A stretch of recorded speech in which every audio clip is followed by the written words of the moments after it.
So I've mentioned on numerous occasions the importance of measurability in the weight room, under the bar, across all exercise selection.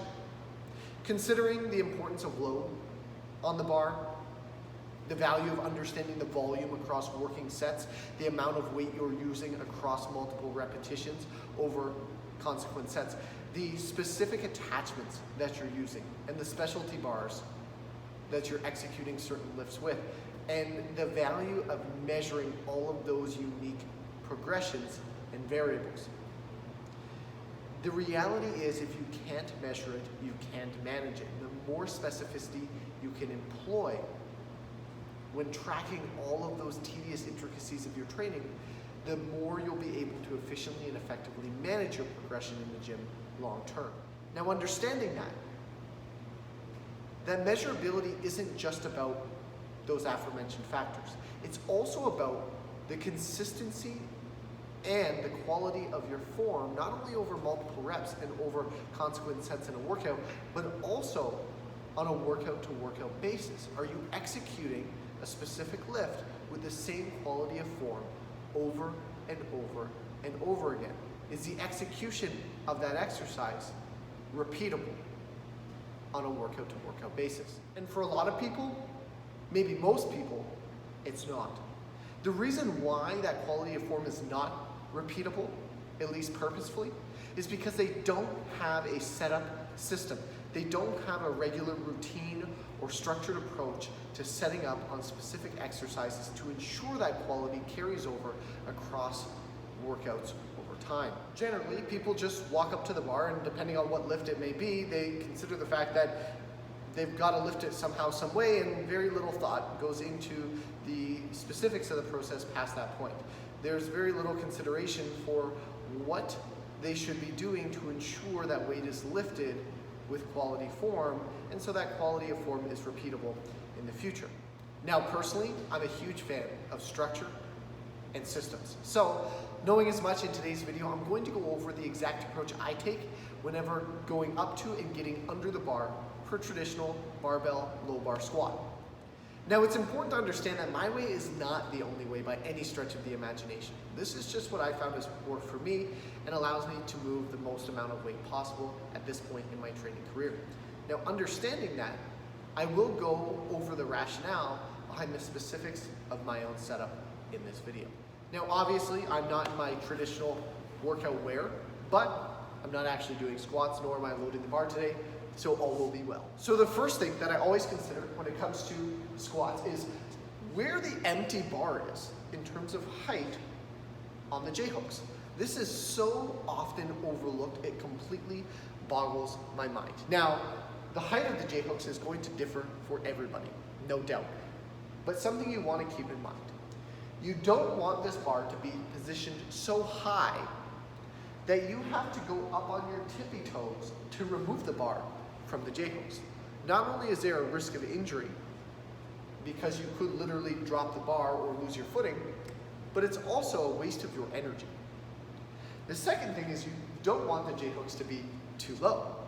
And the reason why is because now you're doing a partial rep of a squat and utilizing the energy that you could have conserved for the actual reps and sets that you're going to get the greatest yield from during the training itself. If you're taking a squat off the rack from this position and standing up through 30% of a full squat, considering your individual range of motion, think about how much energy was spent doing that could have been used and potentially given you the capacity to finish 10 reps instead of 8. Or that could have been the difference between you successfully achieving or missing a 1 rep max attempt. So conserving energy is key, and ensuring that you're mitigating risk of injury is key. So always set up the J-hooks in advance so that they're not too high and they're not too low. It may take you a few moments to figure that out initially, but assuming that you squat at the same gym with the same equipment on a consistent enough basis, you won't have to put much thought into it again in the future. Now, once the height of the bar is where it should be, we have to consider grip placement. And you've likely seen people go as far out as the sleeves themselves, maybe even holding onto the plates that are loaded onto the bar. as well as narrow as putting their hands right around the knurling edge. Personally, I find myself gravitating towards these smooth rings that are about halfway between the middle of the bar and the sleeves themselves. Personally, my wedding finger goes over the closest smooth ring towards the middle of the bar. That's where I find is a most comfortable position for me. Now understand that grip placement itself is largely personal preference. You see, there's two contributing factors that are going to determine, for the most part, where you end up placing your hands on the bar. The first being your own individual structure and shoulder width, and the second being your individual range of motion, your flexibility in the shoulder area itself. So generally, people with less flexibility and wider shoulders are going to end up going wider with their grip placement. People with a narrower shoulder width, as well as greater flexibility, are going to end up with a narrower grip position. Obviously, the wider position will, for most people, allow them to squat with significantly less discomfort through their shoulders, less pain, which is good because it's not going to detract from their performance. With a narrower grip, it's going to allow you to almost better position the bar on the musculature of the rear delts, which means that that meaty, muscly part of your upper back is going to take a lot of the stress of a heavy loaded barbell, as opposed to that bar resting directly on, say, the back of your neck, which is generally quite uncomfortable if you've ever experienced it. Now next up, once I have my hands positioned, I'm going to duck my head underneath the bar, and I'm going to squeeze right underneath the bar, making sure that that bar is right on top of that muscly protrusion that I just referenced. From here, I'm going to raise my elbows up while bringing my chest up simultaneously and pulling the bar tight into the upper back. Now you'll notice quite a few things just happened at once. So the first thing you might have noticed is that my thumbs were on top of the bar. And I get asked a lot why I put my thumbs on top of the bar. Now, if I'm executing a high bar squat and I'm using a much closer grip, oftentimes my high bar position is going to be with my pinkies on that line, which brings my width in about, 1.5 to 2 inches overall, which is a much narrower grip position across the entire barbell. My thumb is actually around the bar. But in a low bar squat, as I'm showing the setup for here, my thumb is over top. Why is that? So generally speaking, when the bar is loaded with 400, 450 plus pounds, I want the brunt of that stress of that load to be taken by the upper back. What ends up happening for me, because I don't have a ton of mobility through my wrists, is in this hand placement, when I put my thumbs around and the bar is on my back, I end up bending the wrist ever so slightly, especially when the load is heavier. And it doesn't seem like a big deal, but what then happens is that that load is almost taken by the wrist as a byproduct, and that stress goes straight down the forearm into the elbow. If you've ever experienced elbow pain when you're squatting and you happen to put your thumb around the bar and your wrist is bent ever so slightly, then you probably know exactly what I'm talking about, and you might not have even known why you were experiencing that discomfort. So personally, what I found works best for me using that low bar position is to place my thumb on top. That allows me to keep my wrist in a straight line, which means that the load of the bar is no longer driving down into my forearm itself and then through into the elbow joint, but rather I'm able to lift my elbows up, which is another point you probably noticed that I did when I got under the bar. So now my wrists are straight as opposed to this position, which they're slightly bent in. See the difference between those two? Now it's straight. But second, when I get right under the bar and I simultaneously lift my elbows and chest up, I can pull the bar down and pin it into my upper back.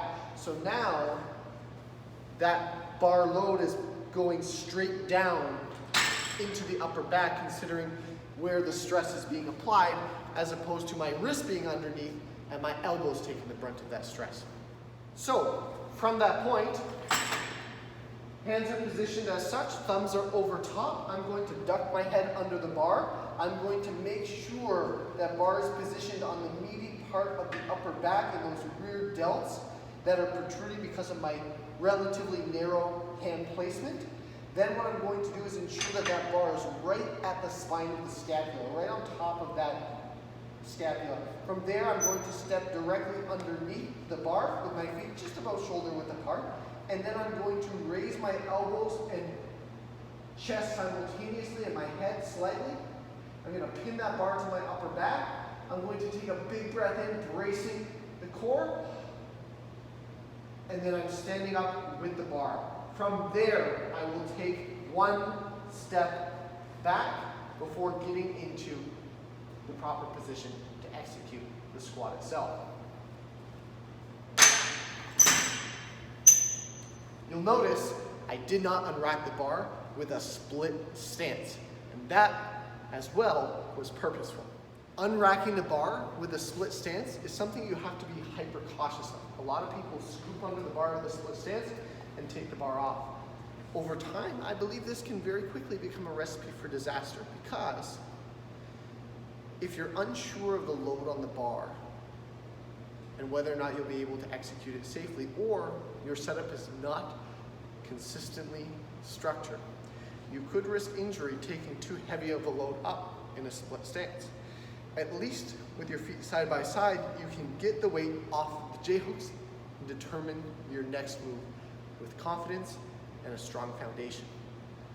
Not to mention, by unracking it with a split stance, if the load is for some reason slightly unbalanced, maybe you positioned it incorrectly, you could end up losing your balance and maybe not fall. That's pretty tough to do, although I've seen it happen, but of course risk injury in that sense as well, as you try and recorrect that misstep as you take the bar off the J. So hopefully that gives you a little bit more of an insight into how I personally unrack the bar for low bar squats and the rationale behind a few very specific intricacies in my setup process. If you found this video useful, make sure you follow or subscribe depending on what social media platform that you're seeing this on. Share it with somebody that you think might benefit from it as well. Further, if you have any questions regarding training, nutrition, or general health, send them my way, and if I'm able to answer them, I'll cover them in an upcoming post.